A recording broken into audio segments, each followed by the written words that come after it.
దేవుని పరిశుద్ధ నామానికి సమస్త ఘనత మహిమ. ప్రియ దేవుని బిడ్డలారా, ఈరోజు సాటర్డే 25th జూలై 2026.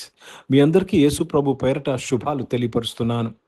దేవుని వాక్యాన్ని చదువుకుందామా?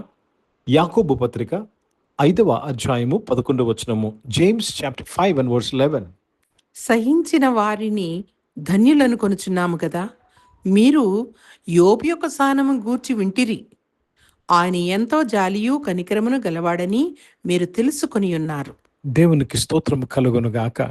మీరు యోబు యొక్క సహనమును వింటిరి. చాలా జాగ్రత్తగా వినాలి ఈ మాట. యోబు యొక్క సహనమును ఇక్కడ జ్ఞాపకం చేయబడుతున్నది. Let me read this words in English. Behold, we count them happy with who endure. Ye have heard of the patience of Job, and have seen the end of the Lord, how the Lord is full of pity and of tender mercies. The Lord is full of pity and tender mercies. ప్రియ దేవుని బిడ్డలారా, దేవుడు జాలియు కనికరము గల దేవుడని చివరిలో మనకు కనపడింది. ఎలాగ తెలిసింది? యోబును రెండొంతలుగా ఆస్తికర్తగా చేశాడు. అర్థమవుతుందండి. కానీ యోబు యొక్క సహనము ఎక్కడ తీసుకువెళ్ళిందండి?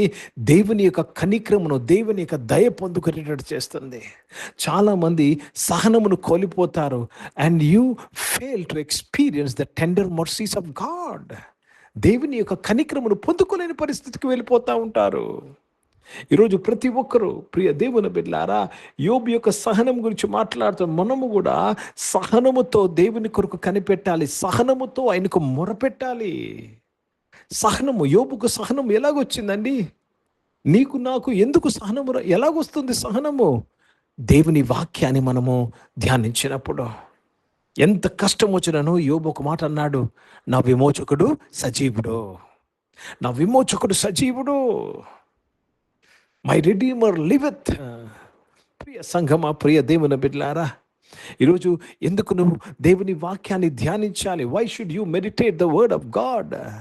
So that you can trust the word and have patience.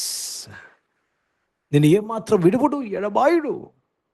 నువ్వు ఎటువంటి పరిస్థితిలో ఉన్నా, నాశనకరమైన గుంటలో ఉన్నా, జిగటగల దొంగ ఊబిలో ఉన్నా, దేవుడు నిన్ను విడిచిపెట్టడు. దేవుని వాక్యాలు మనం చదవాలి. ఒక వాక్యం రాయబట్టాది, నా శత్రువు చేతికి నన్ను దేవుడు అప్పగించడు.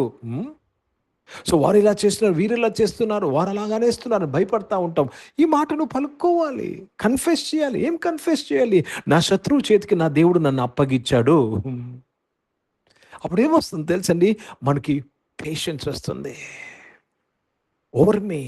యోబు యొక్క సహనమును చూడుడి. హిందీ में पढ़ेंगे याकूब का पत्र, उसमें 5 अध्याय और हम 11 वचन पढ़ रहे हैं. देखो, हम धीरज धरने वालों को धन्य कहते हैं. तुमने आयुब के धीरज के विषय में तो सुना ही है, और प्रभु की ओर से जो उसका प्रतिफल हुआ उसे भी जान लिया है, जिससे प्रभु की अत्यंत करुणा और दया प्रकट होती है. देखो, जब आयुब धीरज रखा तो परमेश्वर का अनंत दया वहां पे प्रकट हुआ है, अनंत करुणा प्रकट हुआ है. क्यों? आयुब का धीरज. ఎప్పుడైతే నువ్వు సహనముతో ఉంటావో, దేవుని యొక్క కనిక్రము, దేవుని యొక్క కృప నీ జీవితంలో అనుభవిస్తావు. అప్పుడు నువ్వు కూడా చెప్పగలవు, నేనేమై ఉన్నానో దేవుని కృపను బట్టి అయి ఉన్నాను. సో దేవుని కృప కనిక్రమును మన జీవితంలో చూడాలంటే మనము ప్రార్థన చేసిన తర్వాత సహనముతో యెహోవా కొరకు, సహనముతో దేవుని కొరకు, సహనముతో జవాబు కొరకు, సహనముతో కనిపెట్టాలి. When you wait with patience, the end you will see the tender mercies and the grace of God operating in your life. కాబట్టి ప్రియ సంఘమా, ప్రియ దేవుని బిడ్డలారా, పేషెన్స్ చాలా ముఖ్యము. సహనము చాలా ముఖ్యము. సహనము లేకపోతే నువ్వు దేవుని యొక్క కనికరము, దేవుని యొక్క కృపను నీవు నీ జీవితంలో అనుభవించలేవు. ఒకవేళ కొన్ని పరిస్థితులు కూడా నువ్వు వెళుతున్నావు, ఆరోగ్య పరిస్థితి కూడా వెళుతున్నావు, ఆర్థిక పరిస్థితి కూడా వెళుతున్నావు, శ్రమ ద్వారా వెళ్తున్నావు, కష్టంలో వెళ్తున్నావు, దేవుని యొక్క కనికరము కావాలి, దేవుని యొక్క దయ కావాలి. దేవుడు ఇక్కడ యోబును జ్ఞాపకం చేస్తున్నాడు. ఆయన యొక్క సహనం ఈరోజు ఎప్పుడైతే సహనముతో దేవుని కొరకు నువ్వు వెయిట్ చేస్తావో ఆయన కృప నువ్వు అనుభవించడం మొదలు పెడతావు. ఆయన కనిక్రము నువ్వు అనుభవించడం మొదలు పెడతావు. ప్రార్థన చేసుకుందాం. ప్రియ పరిశుద్ధ తండ్రి, జీవం గల దేవా, ఈ ఆరాధనలో పాల్గొన్న ప్రతి ఒక్కరి పట్ల నాయన మీ కనిక్రము మీ కృప కొరకు నేను ప్రార్థన చేస్తున్నాను. అవును తండ్రి, మేము సహనముతో when we are with patience, Lord, we experience your grace and tender mercies, Lord. Thank you for blessing your children, my Father, in this devotion. ప్రతి ఒక్కరిని దీవించి బలపరచండి అయ్యా. వారి జీవితంలో వారి ప్రతి పరిస్థితిలో నాయన, ఆరోగ్య పరిస్థితుల్లో, ఫైనాన్షియల్ పరిస్థితుల్లో, కుటుంబ పరిస్థితుల్లో, పిల్లల పరిస్థితిలో, ఉద్యోగ పరిస్థితిలో, వ్యాపార పరిస్థితుల్లో నాయన తండ్రి, వారి చదువుల్లో తండ్రి దేవ మీ యొక్క కనిక్రమును మీ యొక్క దయచేయమని అడుగుచున్నాను ప్రభా. దేవ దాని కొరకు కావాల్సిన ఓర్మిని ప్రతి ఒక్కరూ సహనం కలిగి ఉంటూ సహాయం చేయమని ప్రార్థన చేస్తున్నాను. పరిశుద్ధ తండ్రి, నువ్వు గొప్ప దేవుడివి, గొప్ప కార్యాలు చేసేవాడు అయ్యా. స్తోత్రం చెల్లిస్తున్నాను. పరిచయం చేసిన ప్రతి ఒక్కరి పరిచయం దీవించమని ప్రార్థన చేస్తున్నాను.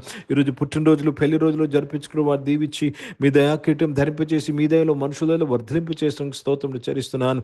దేవ ఈ సమయంలో భారతదేశం కొరకు, భారతదేశ రక్షణ కొరకు ప్రార్థన చేస్తున్నాను. ఇజ్రాయెల్ దేశం కొరకు, యెరూషలేముకు శాంతి సమాధానం కొరకు ప్రార్థన చేస్తున్నాను.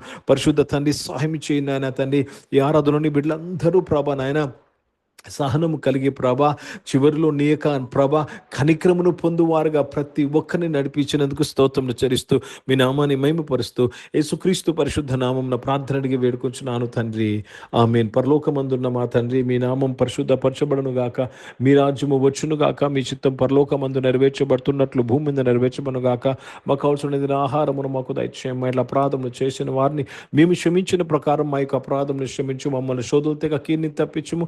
ఎందుకంటే రాజ్యము, శక్తి, మహిమ నిరంతరం నీవై ఉన్నావు తండ్రి, ఆమేన్. ఇప్పుడు మన పరమ తండ్రి అయిన దేవుని ప్రేమ, ప్రభువైన యేసుక్రీస్తు వారి కృప, పరిశుద్ధాత్మిక అన్యోన్య సహవాసం ఈ ఆరాధనలో పాల్గొన్న ప్రతి ఒక్కరితో, ప్రార్థన చేయబడిన అంశములతో, సంగముతో ఇప్పుడు ఎల్లప్పుడూ సదా తోడైండును గాక, ఆమేన్. దేవునికి స్తోత్రం. అందరికీ వందనాలు. God bless you and praise the lord.